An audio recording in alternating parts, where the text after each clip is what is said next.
облус. Сырдария облусунун Олуй Ата уездинен 14 болуштук кирген.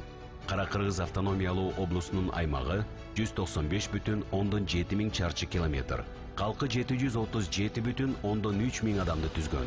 Анын ичинде 63,5% кыргыз, 16,8% орус, 15,4% өзбек, 3,5% башка улуттар болгон. Кара-Кыргыз автономиялуу облусу Бишкек, Каракол, Нарын, Ош, Жалал-Абад округтарына бөлүнүп 6 шаар, 321 айыл кыштак, 5 хутарды камтыган. 1925 жылы 27-30 мартта Бишкек шаарында 135 делегат катышкан Кара-Кыргыз автономиялуу облусунун алгачкы уюштуруу съезди өткөрүлүп, анда конституциялык мазмундагы Кара-Кыргыз автономиялуу облусу тууралуу жабо кабыл алынган. Натыйжада революциячыл комитет күчүн жоготуп, мамлекеттик бийлик 51 мүчө жана 12 кандидаттан турган облаткомго өткөн. Атайы комиссия түзүлүп, ага облустун жобосунун долбоорун түзүү иши тапшырылып, кара сөзүн расмий аталыштан алып салуу, өлкөнү область эмес, автономиялуу республиканын катарына кошуу жана башка сунуштар көтөрүлгөн. 1925 жылы 25 майында Кыргыз автономиялуу областынын аткаруу комитетинин 3-чү сессиясы Кыргыз автономиялуу областын Кыргыз автономиялуу республикасы деп жарыялайт. 1926 жылы 1 февралындагы Борбордук аткаруу комитетинин президиумун чечими менен Кыргыз АССР деп түзүлөт. Ошентип Абдыкерим Сыдыков, Жусуп Абдрахманов, Иманалы Айдарбеков, Ишеналы Арабаев, Абдыкадыр Орозбеков, Төрөкул Айтматов, Касым Тыныстанов сыяктуу инсандарыбыз Кыргыз элинин келечеги үчүн ак кызмат кылуу менен мамлекетибиздин түптөлүп негизделишине салым кошуп, Кыргыз улутунун гүлдөп өнүгүшү үчүн жан аябай күрөшүп, келечек муун үчүн өздөрүнүн өмүрүн арнашкан. Ошол учурдагы саясий топтун жигердүү иш-аракеттери болбогондо, учурдагы Кыргызстандын мамлекеттүүлүгү кандай чечилмек ким билет? Андыктан бул тарыхый дата Кыргыз эли үчүн абдан маанилүү. Биздин заманга чейинки 201 жылында тарых барактарында жазылып калган Кыргыз эли эчен кылымдар бою өнүгүп өсүп, улуу кыргыз каганатын түптөп гүлдөгөн доорун сүргөн. Бирок тарыхтын оор учурларында кайра майдаланып жок болуп кете жаздап, антсе да маданиятын, тилин жоготпой 20-чы кылымга кирип келди. Учурда Кыргыз мамлекети туруктуу өнүгүүдө. Борбор калабыз жыл сайын Бишкек кинофестивалында дүйнөнүн ар тарабынан келген атактуу кинематографисттерди тосуп алат. Кинофестиваль Орто Азия аймагында өткөрүлүп жаткан кино жаатындагы ири иш-чаралардын бири. Быйылкы өткөрүлүп жаткан Бишкек кинофестивалы Кара-Кыргыз автономиялуу облусунун түзүлгөндүгүнүн 100 жылдыгына арналат. Маданият мамлекеттин жүзү. Бишкек кинофестивалы дагы мамлекеттин өнүгүшүнө зор салым кошуп, кино жаатында жаңылык жасап, Кыргыз жана Орто Азия киносун дүйнөлүк кинематографияга интеграциялай алат деп ишенебиз. Ошону менен катар эле кинофестиваль Кыргыз Республикасынын жана Борбор шаары Бишкектин өзгөчө брендине айланууда. Кинофестивальга кош келиңиздер.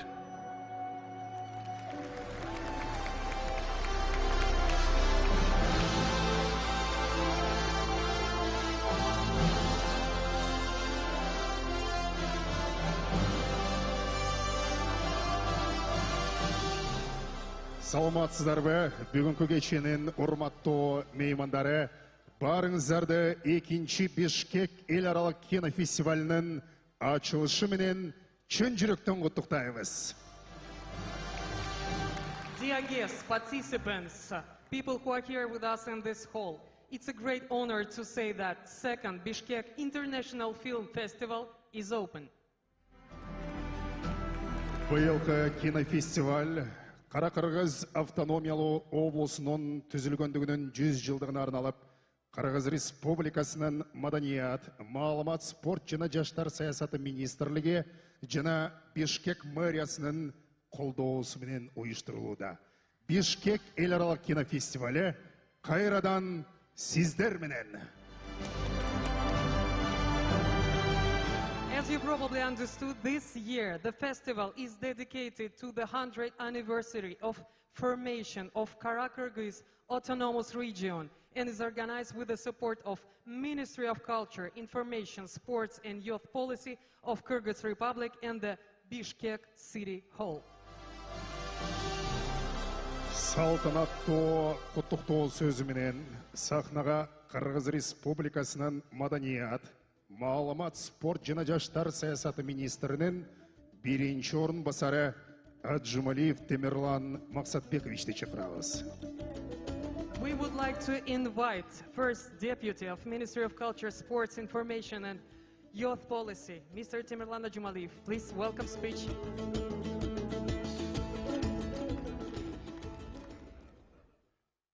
Кутмандуу кеч фестивалыбыздын кадырлуу меймандары. Бүгүн арабызда фестивалыбыздын чет өлкөлүк катышуучулары, калыстар тобу жана иш-чаранын атайын конок өлкөсү Ирандын кино өкүлдөрү катышып отурат.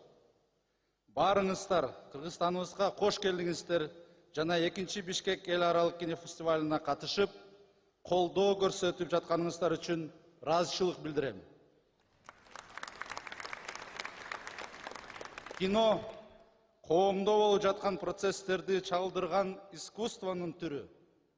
Ал биздин курчап турган дүйнөгө болгон көз карашыбызды калыптандырып, маанилүү социалдык жана маданий окуяларга көңүл бурдура алган күчкө ээ. Мындан улам оңдогон кереметтерди жараткан кыргыз киносу мындан ары да уюткулуу кыргыздын баалуулуктарын жана кыялдарын чагылдырууну, коомубузду өнүктүрүүнү жана тарбиялоону улантат деп ишенебиз.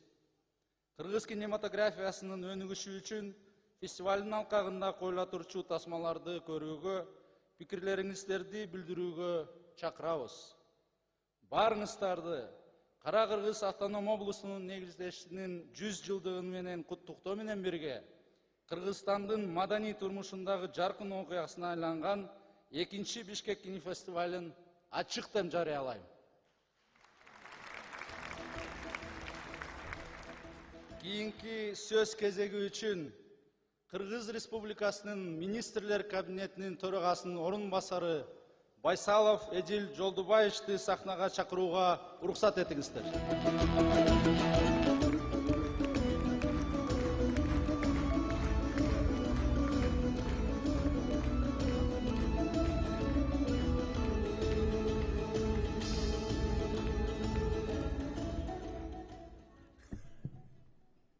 Кутман кеч, урматтуу мекендештер жана кадырлуу коноктор, сиздер менен бүгүн Бишкек шаарында 2-чи ирет өтүп жаткан Бишкек эл аралык кинофестивалынын салтанаттуу аземинде учурашып турганым үчүн өтө чоң кубанычтамын.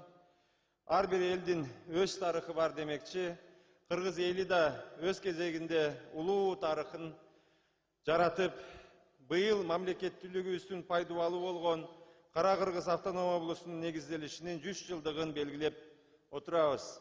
Муну менен бирге улуттук мамлекеттүүлүк идеясынын калыптанышында жана өсүп өнүгүшүндө маанилүү ролду аткарып, эмгектери менен тарыхта из калтырган улуу инсандарыбызды да эскерүүгө чакырамын.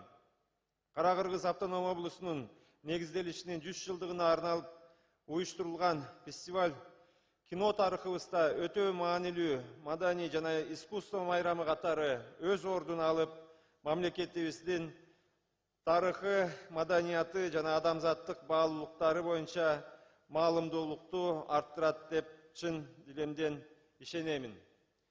Дорогие друзья, я хочу немножко также отойти от сценария. Хочу поприветствовать всех наших международных гостей, наших уважаемых кинодеятелей, участников кинофестиваля, поблагодарить наше Министерство культуры за организацию такого второго фестиваля. Но мне всегда на 33-й год нашей независимости, на 100-летие нашей новой государственности мне всегда пугают. В прошлом году мне немножко не понравилось, почему первый раз в Бишкеке мы кинофестиваль проводим. Вот сегодня уже второй, вроде бы уже попривычнее. Мне хотелось поблагодарить нашего уважаемого мэра столицы Айбека Джанышбековича Джунушалиева, мэрию всю Бишкека за вот такую великолепную организацию. Действительно, я считаю, что фестиваль, такая серьезная заявка в том, чтобы на возрождение Кыргызстана, кыргызского киноискусства, на его место, роль, амбиции, мечту иметь свою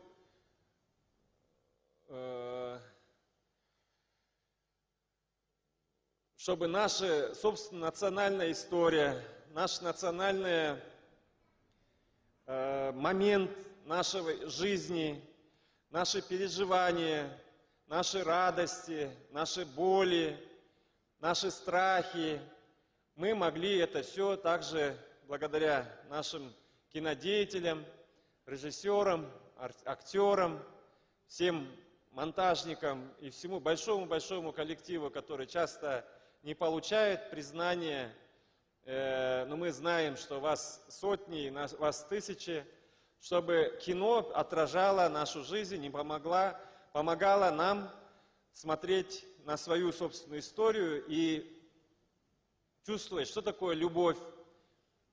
Не там где-то в Голливуде, или не там где-то на Мосфильме, или не там где-то в других странах, тоже очень хороших, очень близких, очень нам любимых киностолицах, но также, что это значит быть молодым в сегодняшнем Кыргызстане, что значит быть, искать какую-то свою судьбу, строить свое счастье, бороться и постигать неудачи вот у нас сегодня здесь, в Кыргызстане. Поэтому для этого нам нужно свое кино. Я хочу сказать от имени руководства нашей республики, правительства Кыргызстана, что, безусловно, мы хотим, чтобы нашу собственную жизнь отражало наше свое кино. И мы знаем, что наше кино обязательно, благодаря талантам нашего, благодаря универсальности нашей истории, оно будет востребовано и во всем мире, в нашем регионе. Поэтому я отдельно хочу поприветствовать всех наших дорогих гостей на кинофестиваль. Я надеюсь, что этот кинофестиваль послужит созданию каких-то совместных больших проектов и продолжит историю нашего совместного киргизского чуда. Поэтому с большой надеждой мы говорим добрый путь и желаем успеха этому второму Бишкекскому международному кинофестивалю. Спасибо большое за внимание. Рахмат, урматтуу Жолдубаевич. Кийинки сөз үчүн сахнага Бишкек шаарынын мэри Жунушалиев Айбек Жанышбековду чакырабыз.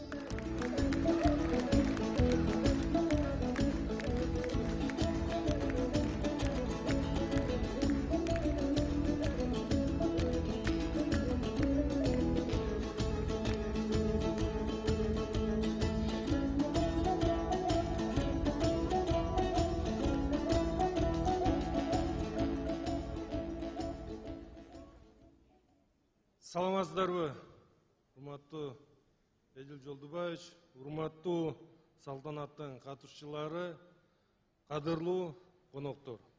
Сиздер менен шаарыбызда өтүп жаткан Бишкек эл аралык кинофестивалынын салтанаттуу кечесинде кайрадан көрүп жатканыма кубанычтамын. Бишкек эл аралык кинофестивалы дүйнөлүк масштабта кыргыз киносунун ордун жана ролун бекемдөөнү, жергиликтүү кино сүйүүчүлөрүн менен эл аралык кинематографисттердин жакындатуу максат кылат. Шаар башчысы катары бардык тармактагы искусствону, маданияты, анын ичинде кино индустрияны колдойбуз. Баарыңыздарды фестивалдын алкагында уюштурулган көрсөтүүлөргө өлкөбүздүн кинематографиясына жана фестиваль маданиятына салым кошууга чакырам. Уважаемые участники мероприятия, уважаемые гости столицы, приветствую вас на открытии второго Бишкекского международного кинофестиваля. И отрадно, что в этом году он посвящен столетию образования Каракыргызской автономной области. Кинематограф – это не просто искусство, но и сильное средство воздействия на общество. Он играет важную роль в общественном развитии и формировании общественного мнения. Кино воспитывает нас, заставляет задуматься о важных вещах и объединяет. Надеемся, что этот фестиваль станет хорошей традицией и ежегодной площадкой для встречи талантливых деятелей киноискусства, станет основанием для создания совместных международных кинопроектов. Уважаемые участники кинофестиваля, искренне желаю процветания вашему творчеству. Пусть этот фестиваль принесет вам много ярких впечатлений и вдохновения. Пусть ваши труды оставят огромный след в истории кинематографии. Күнөстөнү Кыргызстаныбыз анын борбору Бишкек шаарында өткөн майрамдык салтанат барыңыздарға албан ийгиликтерди алып келсин. Бишкек эл аралык кинофестивалы мындан арыдагы Бишкек шаарыбыздын символдордун бири болуп, узак жылдарга уланышына тилектешмин. Көңүл бургуңуздарга рахмат. И как Эдил Жолдубаевич поставил традиции данного фестиваля, и каждая традиция закладывается ежедневно. И вот сегодня на этой сцене, я думаю, еще одна традиция — отходить от официального выступления. Я тоже хочу сегодня поприветствовать всех гостей данного фестиваля. Я надеюсь, что мы говорим, что это второй фестиваль, но я надеюсь, что это не будет последним. Каждый раз, каждый год мы вкладываем больше усилий к проведению подобного рода мероприятий. Это говорит о том, что мы не только зациклены на экономическом развитии, зациклены на том, чтобы улучшать инфраструктуру, но мы считаем, что культура, искусство в Бишкеке, как столице города, она должна быть также локомотивом. Мы готовы поддерживать все эти направления для того, чтобы наша столица развивалась, и она была культурной столицей. Вы все видите, какие преобразования у нас проходят в столице. Мы увеличиваем свой бюджет, мы ремонтируем дороги, строим новые здания, все для того, чтобы сегодня столица заняла свое достойное место в нашей стране. И, конечно же, не без поддержки искусства мы не можем двигаться. Культура также должна развиваться, и мы также должны быть локомотивом. Я еще раз приветствую вас на данном международном форуме. Я хочу пожелать всем участникам успехов и процветания. Спасибо за внимание. Урматтуу расмий коноктор, Бишкек эл аралык кинофестивалдын демине дем кошуп, куттуктоо айткан сөзүңүздөргө алкыш айтабыз.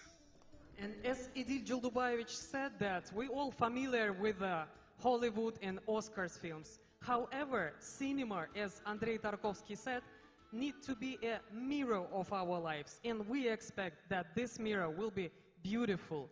And we've prepared something special for you. It's a video which indicates that as our national hero Manas, or maybe real human, said that alone you are sick. But when you unite it with someone, you can do something great. And we expect that this film festival will be bridge for co-productions or collaborations between Kyrgyzstan cinema and the cinema worldwide. Экранга көңүл буруңуздар.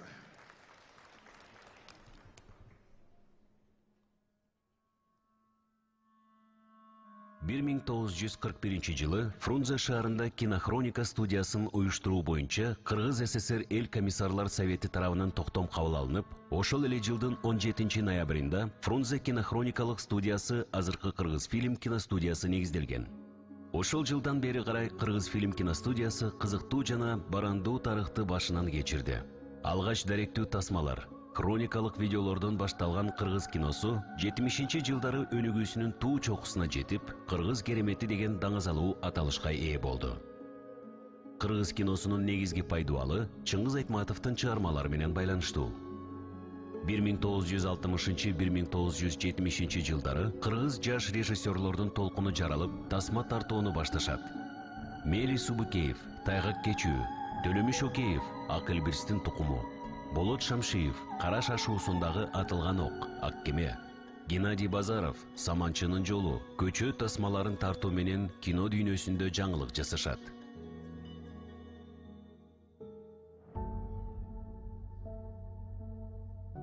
Төлөмүш Океев атындагы Кыргыз фильм улуттук киностудиясы 1941 жылдан азыркы мезгилге чейин 154 толук метраждуу көркөм фильм, 45 анимациялык фильм, 1025 даректүү тасма тартты. Азыркы учурда Кыргыз фильм улуттук киностудиясында жылына 2-3 толук метраждуу көркөм фильм, 2-3 кыска метраждуу көркөм фильм, 1-8 серия анимациялык, 20-25 кыска метраждуу даректүү тасма тартылат. Кыргыз фильм киностудиясы бүгүнкү күндө өлкөбүздөгү техникалык жактан толук жабдылган эң ири өндүрүштүк базасы бар бирден бир киностудия болуп саналат. Жана кино жаратууда, адабий сценарийди жазуудан тартып, кинонун финалдык даяр нускаларын басып чыгарууга зарыл болгон мүмкүнчүлүктөрдүн баарына ээ.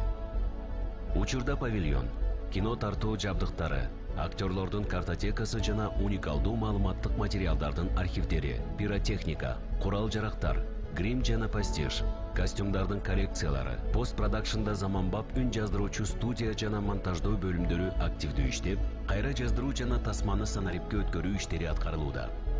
Акыркы жылдары Кыргыз фильм киностудиясына өзгөчө көңүл бурулуп, кино тартууга керек болуучу жаңы техника менен толук жабдууланды. Заманбап жаңы техника, кино тартууда жаңы дем болоруна шек жок.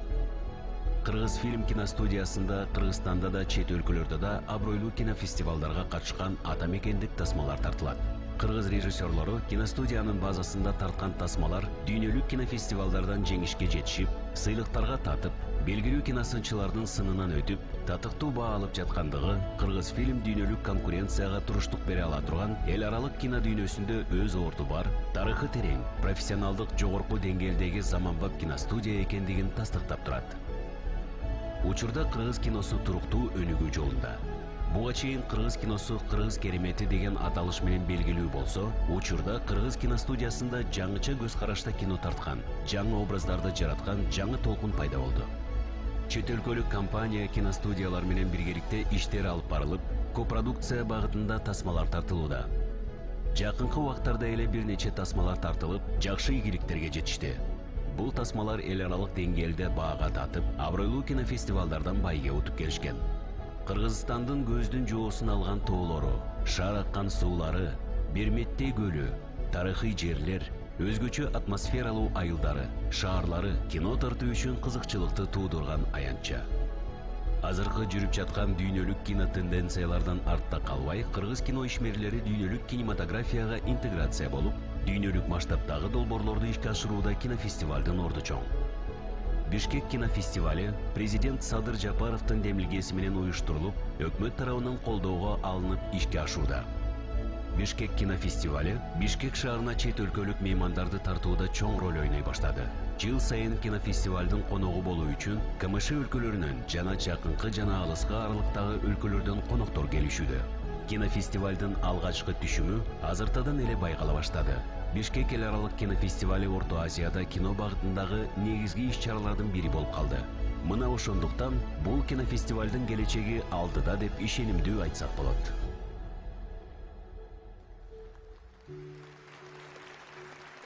Кадырман көрүүчүлөр, кыргыз киносу менен катар Кыргызстанды кыйырга таанытып, Ала Той элин ааламга алып чыккан бей чебери American Asian Got Talent сынагынын жеңүүчүсү. I just would like to add that we saw legendary faces on this video, but this is not only people Kyrgyzstan are proud of. We are welcome here, Atay Omurzakoff Show, Atay Show, winners of American Asia Got Talent. Atay Omurzakovдун Atay Show туун тосуп алыңыздар.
Кинематография майрамының атмосферасына бөлігін Атай Өмірзақовтың Атай шоу туына алқыш айтамыз. Atai Show, thank you for this performance. We are proud of you. Іліме әзір қадырлы көрүүчүлөр, екінші Бишкек ел аралық кинофестивалінің ел аралық киносынағының қалыстар тобымен таныштыралы. And now there is time to announce, in Tolkien words, precious jury of international competition. Қалыстар тобының мүшелерінің бірі, канадалық продюсер Shineworld Pictures компаниясының вице-президенті Айрис Ван. Ал Джеки Чандың кунг-фу йога тасмасына продюсер болған.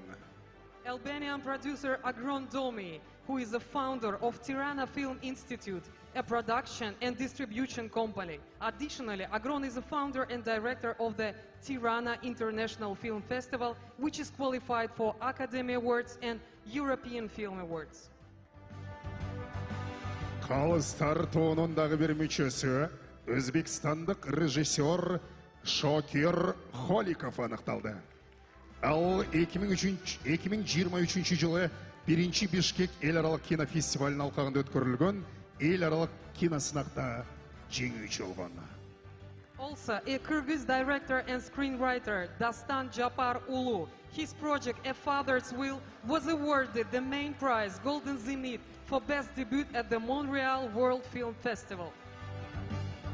Екінші Бишкек ел аралық кинофестивалында ел аралық киносынақта қалыстар тобының төрағасы болып, ирандық белгілі кинорежиссер, сценарист, журналист, жана продюсер Расул Садыр Амели дайындалды. Расул Садыр Амели Милат фильм компаниясының башқы директоры, ал профессионалдық ишмердүүлүгүн 1981 жылы баштаган. We would like to invite Mr. Rasul Sadr Ameli, the chairman of International Film Competition, to join this stage for the welcome speech. Жана құттықтау сөзіменен сахнаға қалыстар тобының төрағасы Ираннан келген белгілі киноишмер арғыл көп қырды талант Расул Садыр Амелини шақырамыз. Welcome, please.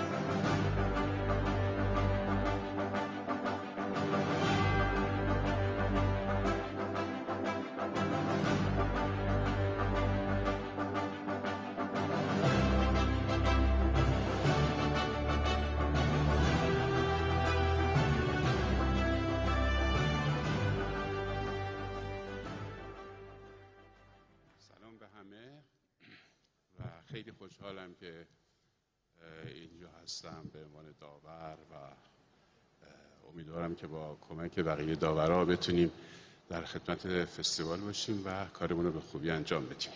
Добрый вечер, дорогие друзья. Я очень рад находиться здесь вместе с вами на этой прекрасной сцене. Я надеюсь, что вместе с моими коллегами, другими членами жюри мы сможем беспристрастно выбирать фильмы, которые я уверен, что будут прекрасными. همه ما که سینما رو دوست داریم اهل یک خانواده ایم. Все мы, любители, ценители кино, являемся членами одной семьи. و آرزوی بهترین ها رو دارم برای بیشکک اینترنشنال فیلم فستیوال. Я надеюсь и желаю самого наилучшего прекрасному фестивалю, второму Бишкекскому международному кинофестивалю. شبتون بخیر. Спасибо большое за внимание. Thank you very much, Mr. Sadr Ameli. Чоң рахмат. Күн өсту меймандос қырғыз еліне қош келдіңіздер. Алақанша урматтуу Садыр Амели мырзаны орнына узаталы. And now we're offering you to look at the screen and see who will compete in international film competition. Ел аралық сынақта дүйнөнүн ар кайсы тарабынан келген жалпы 8 фильм көрсөтүлөт. Кыскача мазмунуна назар салыңыздар.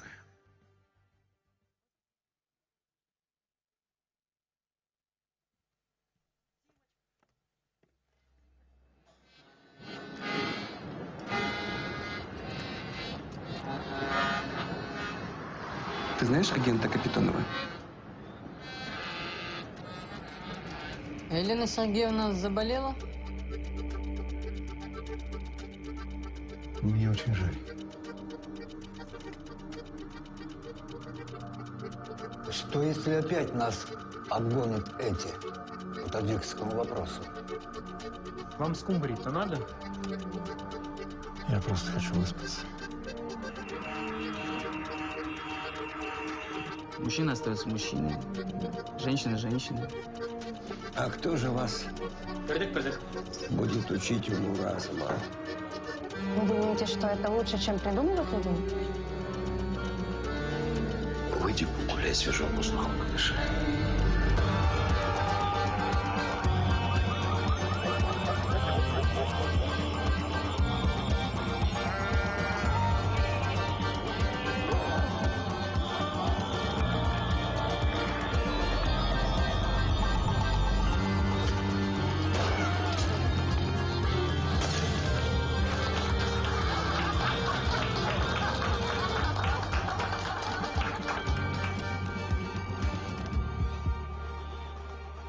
Не нужно тут искать скрытых смыслов, он просто боёт.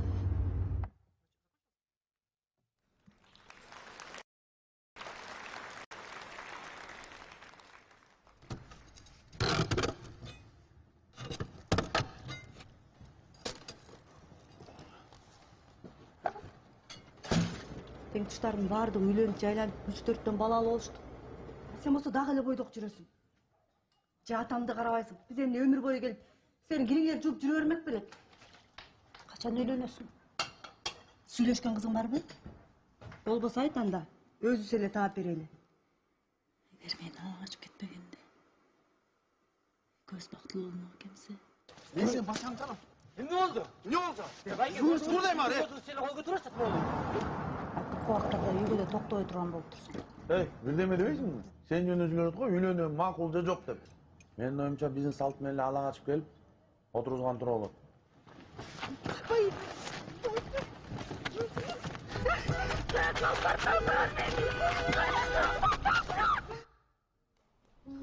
Frau, das ist nicht dabei. Wir sind in Ordnung, ne? И нашли что в Сараево? Имам. Что? Гробное место.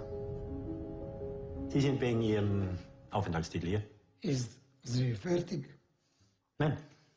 А ком тебе отбил дозвол? Да что, як се можемо взять? Нече? Ich soll unterschreiben, dass deine Texte über den Plitzwitzer See und über den bosnischen Topf hohe Literatur sind. Und von öffentlichem Interesse für die Republik Österreich. Weißt du was? Die sind einen Dreck wert für die Republik Österreich. Ich meine, da passiert gerade ein Genozid und der schreibt einen Klamauk mit Zombies. Vampire. Wurscht. Ti to pališ na glumce, a? Ako ne bude premijere, izbacit ćemo iz Austrije. To je veliki gubitak za Austriju. Vi ste gomila nepismenih gastarbajterskih papčina. A šta si ti jebote? Profesor Žicar! Ti misliš da sam ja glupa? Koliko to traje? Was ist das für ein Satz? Sind das Hämorrhoiden? Jebo tekst, ne ga krati. Što ga više skrate, manje je poslije kriv. Ja sam pisac. A što se mene tiče, moga bi ti biti šofer autobusa, meni je svejedno. Sam da si čovjek. Pa ti ništa, baš ništa. Ja želim da se ova premijera konačno odigra.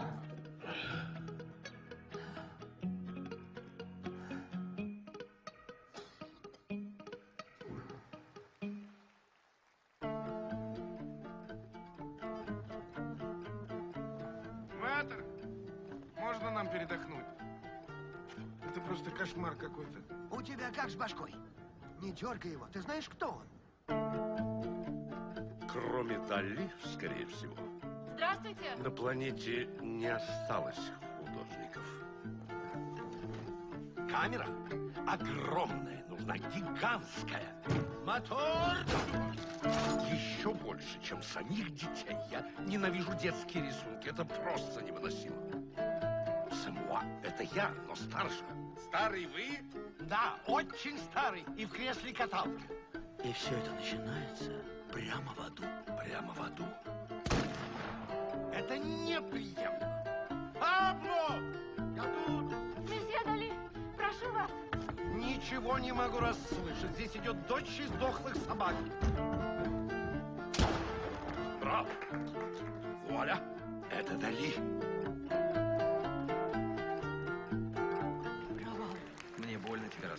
давай посмотрим объективно, Жудик. Документальное кино «Баристы» про художника.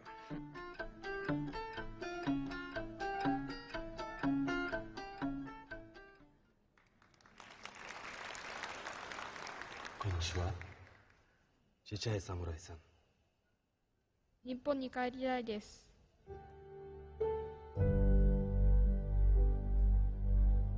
Но обычный заключенный. Колонию для малолетних преступников. Ну, подождите, он уже верит, что вернется в Японию, если отработает 3 года. Эй, самурай! Haydi gelin düşündün de geldin mi? Haydi. Haydi. А какая твоя мама? Масао еліне қайтпай-ақ бізге бала болса. Одан да Жапонияға оралсын деп Құдайдан тілейік. Кешір.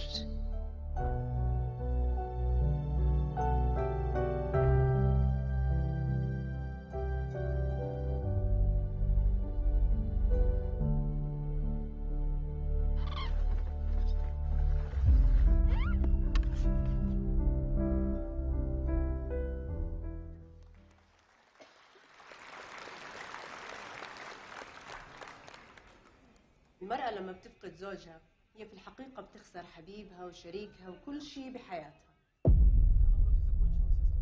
كل شيء جديد.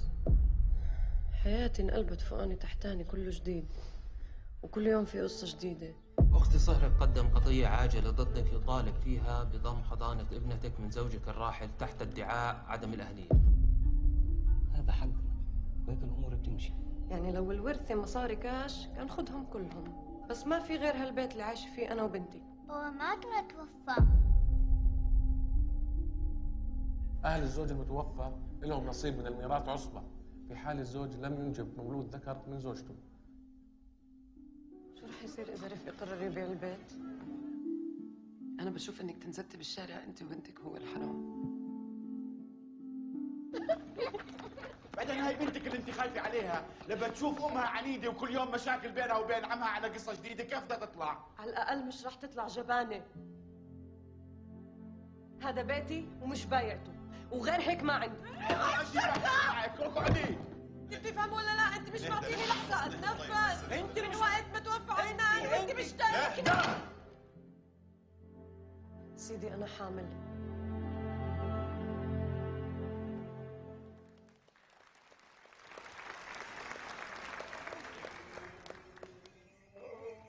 대마, 나 경기 부빈자 손님도 찬스돼야 돼. 아니, 난그 로수 좀 봐. 경기 레경이다.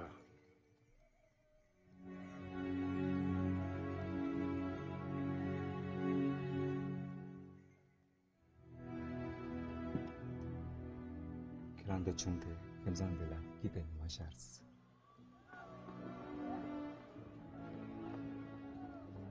나 사실 그랬다. सबैले तिम्रो लागि भनेर हामीसँग घरमै पढाउन आउनु भएको छ। 배마 걔는 뭐야? 초고도가 Konta kerangi golla tapaatik sieltä kito. Ja het tosi pesselkin. Tashile temba kharin badisheni. Suchi wayabe.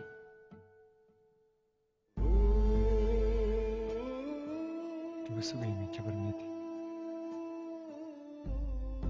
Мечекле софтиеге не бою бацанги. Да, кавайи.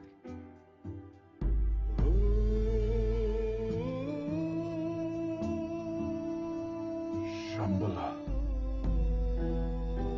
딩에 세님의 바유제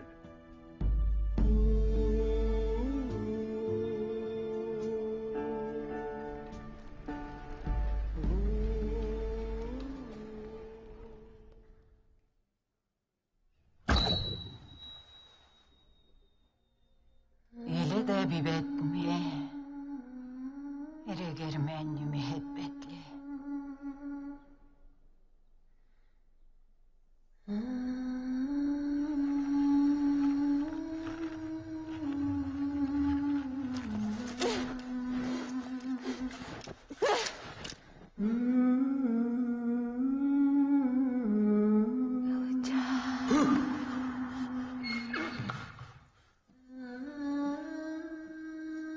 Өте қатты білей бұл кітаптан кәбішпеді.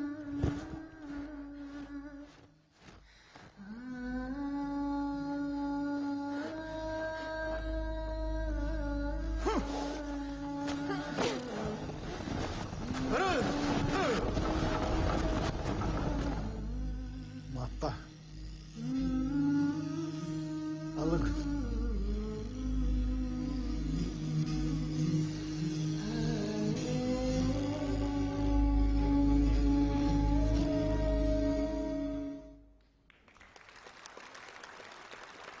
Екінші ел аралық Бишкек кинофестивалінің алқағындағы ел аралық сынақта атсалыша тұрған тасмалар көңіл борборыңыздарда болды.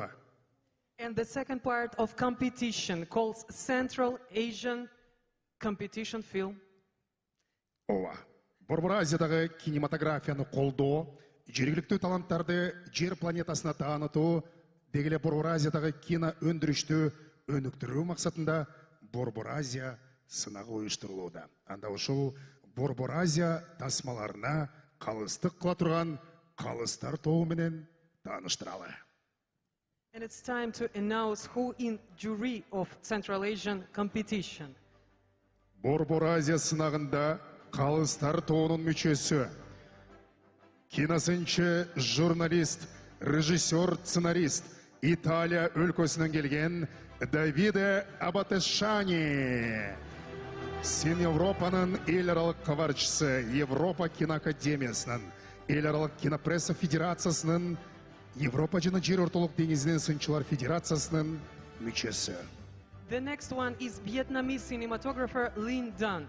Her film Girl from the Past won the Golden Lotus Award, the most prestigious award in Vietnam.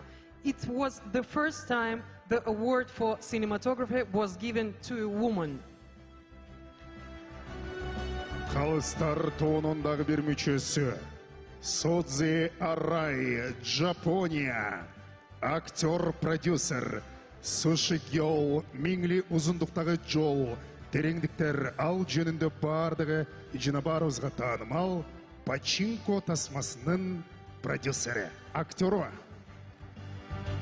The next one is Frank Stavik. He provides consultations for organizations such as Creative Europe and is regularly invited to various festivals and markets around the world, including Busan, Thessaloniki, Berlin, Rome, Karlovy Vary. Жана Борбор Азия сынағында қалыстар тобының төрағасы Джордж Шамшум, АКШ, кинорежиссер, продюсер, фестивальдің атқарушы жана программалық директора. An American director and producer, George Shamshun, has been chosen as a chairman of the jury for the Central Asian Film Competition.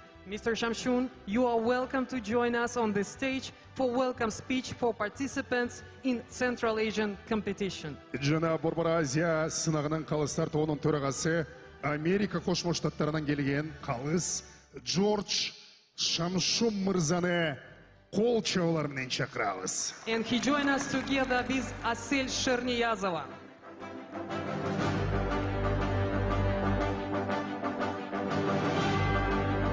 Атайын океандың ары жағынан келген урматтуу мейманыбызга Алақан Чаптурбайлова Кыргыздын меймандостугун көрсөтөлү. Mr. Shamshun, welcome please. Good evening. I'm sorry I was supposed to dance, but I had an accident, so I can hardly walk. I'll do the dance another time. Здравствуйте, я по плану должен был танцевать, но я повредил ногу, поэтому, к сожалению, не смогу это сделать. No, I just want to say I'm so happy to be here. It's like a second home to me and Asel and her uncle Sadiq Sherniyaz, who made me discover Kyrgyzstan some 12 years ago. Actually, I discovered Kyrgyzstan a long time ago, but I became like, with my heart, you know, Kyrgyz, and I love this country and I love the people. And I want to tell you a secret. June 11 today, 58 years ago, I directed my first movie. Я очень рад быть здесь, и благодаря Садыку Шерниязу я открыл для себя этот Кыргызстан. Конечно, я про него знал, но я по-новому открыл для себя эту страну, которая стала моим домом. Я хотела бы еще добавить, что 58 лет назад, именно в этот день, я срежиссировала свой первый фильм. So, thank you for your warm welcome, and I love you all. Спасибо за теплое приветствие, и я вас всех очень люблю. Thank you very much, dear spot. We'll dance in the evening. Урматтуу Жор Шамшун мырза, меймандос кыргыз элине, Айкөл Манастын жерине ардайым кош келиңиз. In the Central Asian competition, we'll compete various geographical films. It's Kazakhstan, Kyrgyzstan, Uzbekistan, Tajikistan, and Turkmenistan. And we offer you to look at the screen to see the video of the films which will compete in Central Asian section. Борбор Азия сынагына катыша турган тасмалардын тизмесине көңүл буруңуздар.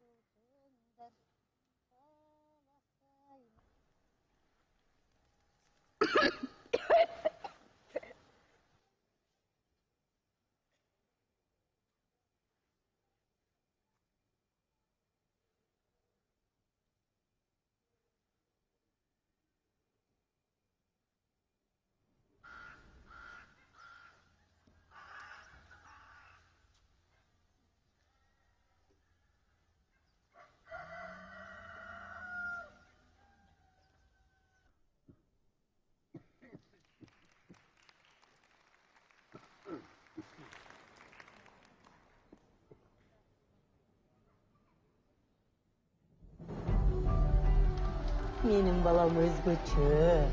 Кудайым сени ушунчалык жакшы көрөт. Сен түз эле бейишке барасың. Бейишке? Апа, мен бейишке барамбы?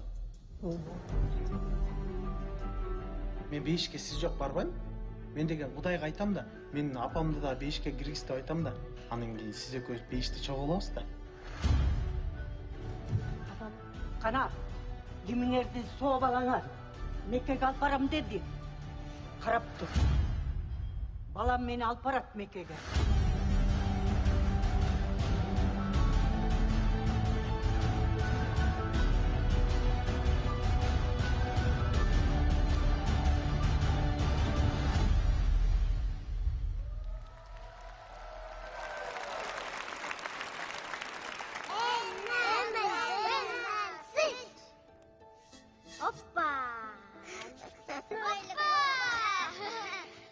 Не андан көрө муну.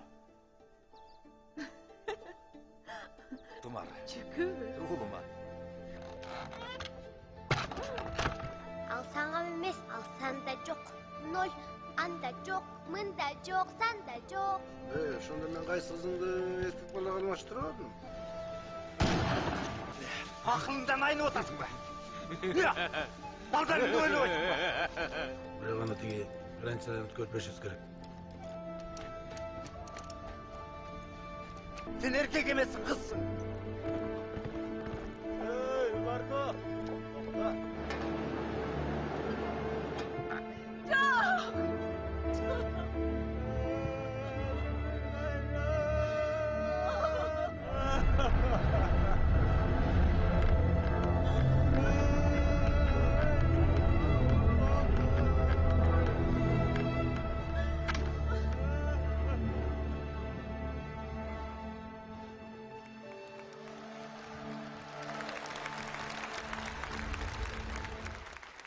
Я Сансбаев Тимур.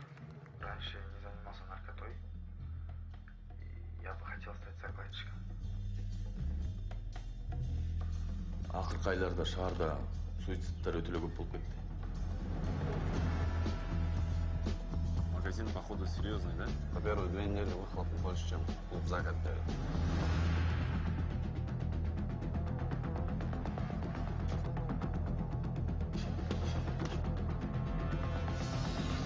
Бул жол менен жаңы наркотик болушу мүмкүн.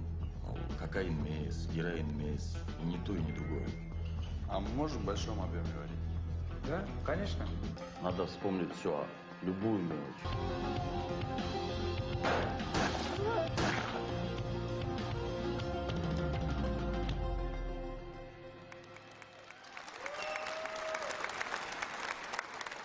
Азизова Манежа Азимовна. Дельменеков киномиует.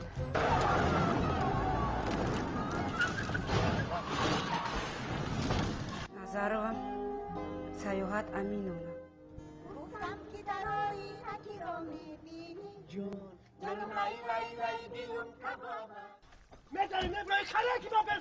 Рахимова Надежда Убайдулоевна.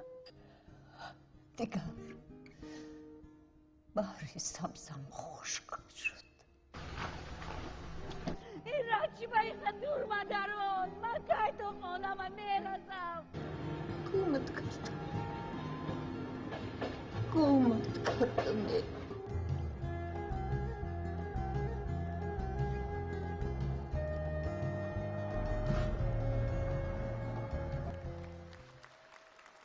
Доброе утро. Сегодня 2 сентября. Время 7:00. Температура воздуха днем плюс 24-26 градусов. Приятного дня. Кылмышты иликтөө процессин алкаганда биз сизди детектордун жардамы менен сурак алышыбыз керек. Интересно, что данный стандарт также Аматур, кийимдерин токто, менен кетесиң. Балам, ушинтип эле жүрө бересиң. Бир жакшы кыз таап, үй бүлө куруу жөнүндө ойлонбойсуң.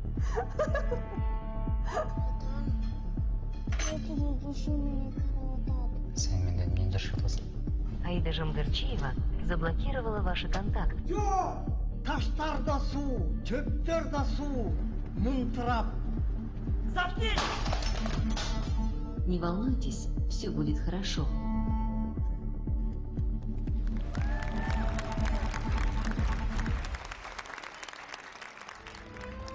Dayanayım жылғы чымчык. Байыркы дүйнөдө бул жарыктыктын жаратуучусу.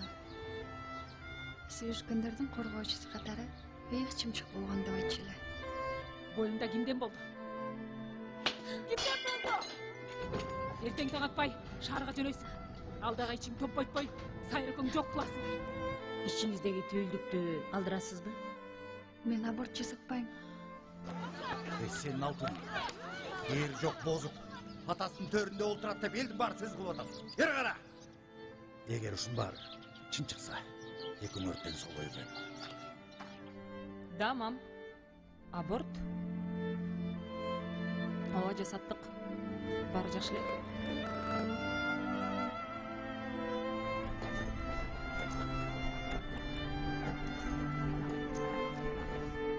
Саламатсыңбы? Биздин аяк көмүшкөн. Жаз менен кошо. Кайрадан сага келдим.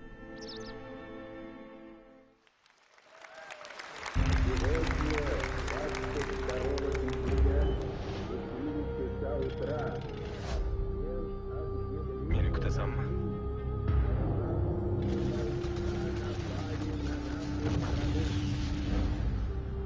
Sen frontdagi askarlarni rizqini qiymoqchi bo'lding. Mashinamizda qayerga ketayotgandik? Frontga. Nega? Tajribali snayper bitta o'q bilan nishonni yo'q qiladi. Madad kuchi? Qotillar-ku, kulyapsizmi?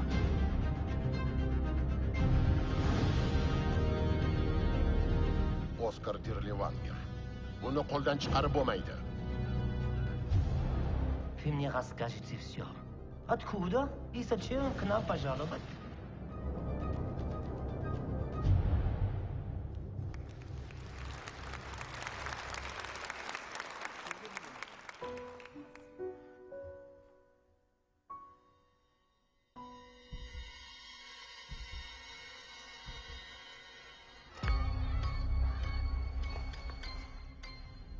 Мам, мен сени сагындым.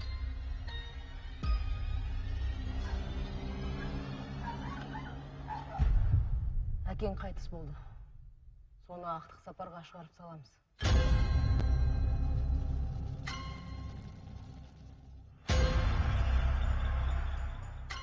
Саған мен сияқты арқа сүйер еркек керек.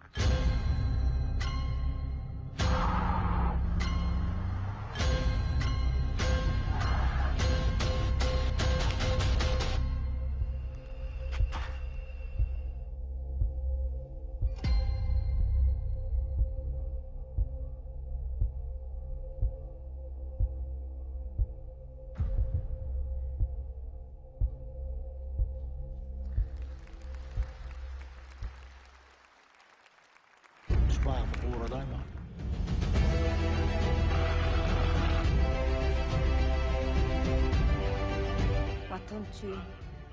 Керек болса жаным мермәге де тайын.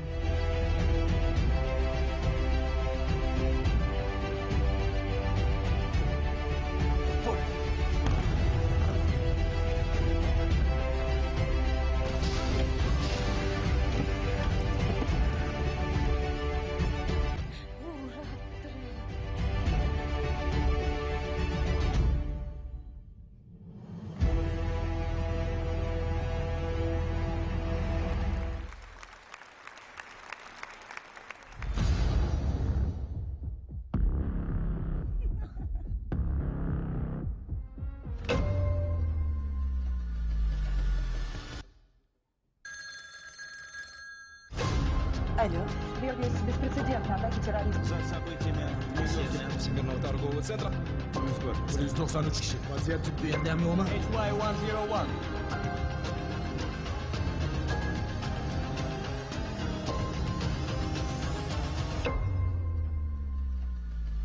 Код 7500.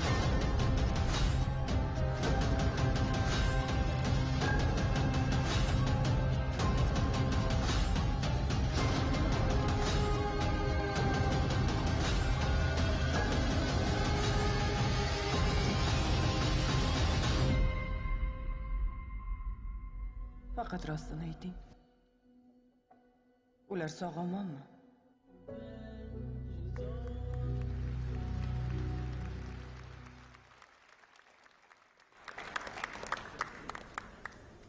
Дәлді бір жолы қол чуалар болсын.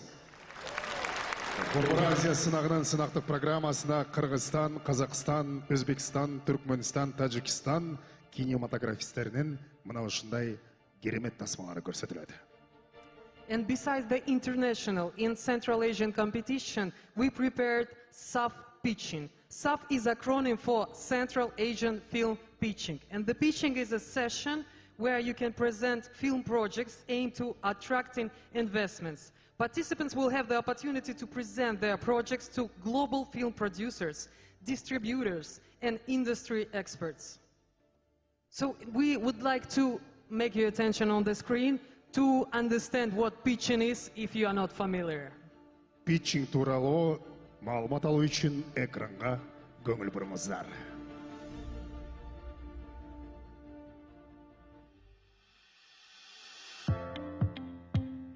Кавпич бул Борбор Азия өлкөлөрүнүн келечектеги кинодолбоорлорун презентациялоо жана ишке ашыруу жолдорун табуу үчүн аянтча. Питчинг бул тармактык аянтча жана авторлор менен продюсерлер үчүн келечектеги долбоорлору үчүн каржылуу жана кызыктуу өнөктөштөрдү табууга уникалдуу мүмкүнчүлүк. Бардык долбоорлор тажрыйбалуу продюсерлерден, фонддордун өкүлдөрүнөн, дистрибьюторлордон, кинофестивалдын тандоочуларынан жана башка киноиндустриянын адистеринен турган эл аралык калыстар тобуна сунушталат. Калыстар Кавпич жеңүүчүсүнө баш байге 300 000 сом ыйгарат. Продюсер Асель Эржанова жана режиссер Асель Аушакимованын эсепти төлөгүлө кинодолбоору Кавпич 2023 конкурсунун жеңүүчүсү болуп, ушул аянтчанын аркасы менен француз жана италиялык продюсерлерди жана дистрибьюторлорду тапкан. Ошондой эле Кавпич Француз альянсы жана CNC кызматташуусунда дүйнөдөгү эң маанилүү кинофестивалдардын бири болгон Кан фестивалы 2024 Ателье Central Asian Co-Production программасында көрсөтүлгөн. Кавпич Бишкек кинофестивалынын алкагында Борбор Азиянын кинодолбоорлорун дүйнөлүк киноиндустрияга илгерилетүү, таанымалдыгын жогорулатуу жана интеграциялоо максатында бул аймакты киноиндустрияны өнүктүрүүнүн маанилүү бөлүгү катары иштелип чыккан.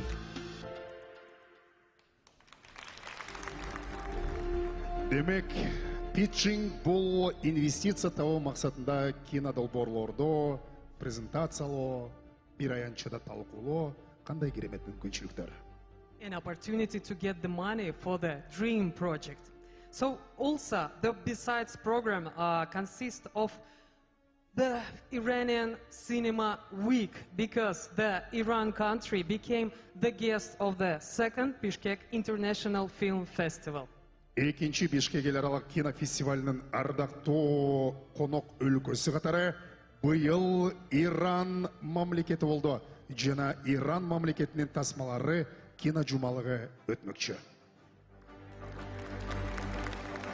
The film festival program also includes screening of films of the retrospective and the panel discussions with the filmmakers and the cultural figures from around the world. Ретроспективдүү тасмаларды көрсөтүүнүн негизги милдети 1920 жылдардагы окуялар биздин классикалык кинематографияда кандай чагылдыргандыгын тартуулоо. Алардын сап башында Мели Собукеевдин Тайгак кечүү тасмасы. Кыргызстандын тарыхындагы тарыхый бурулуш учурун чагылдырган кыргыз киносунун туу чокуларынын бири 1964 жылы тартылган.